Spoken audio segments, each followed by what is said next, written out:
I once heard my grandmother say they never really knew the Great Depression was happening because they never really had much to start with. Most rural farmers didn't even have money in the bank, and asking them how many acres they farm was akin to asking them what their bank balance was. John T. Woodside was not one of those men. He said himself in the 1920s he was the richest man in Greenville. Him and his brothers had built a textile empire. They had the largest textile mill under one roof in the entire world.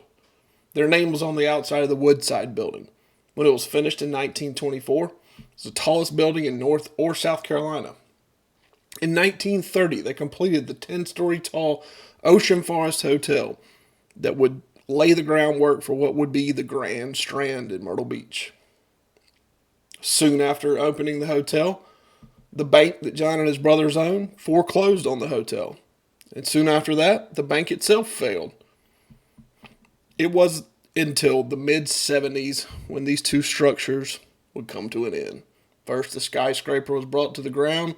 1973, 1 year later, the hotel was imploded. It did not take decades for the failings of 1929 to bring Greenville's fortunes to the ground. By 1931, the Woodside brothers were busted, and the iconic Camperdown Mill No. 2 that sat on the falls of the Reedy was bankrupt. Most mill workers in Greenville were down to a 3-day work week. Falling cotton prices had crippled the surrounding rural farms. Greenville, like the rest of the country, was struggling. This was the state of affairs on May 1st, 1932, when a Greenville Police Department motorcycle officer was 1 hour away from finishing his shift.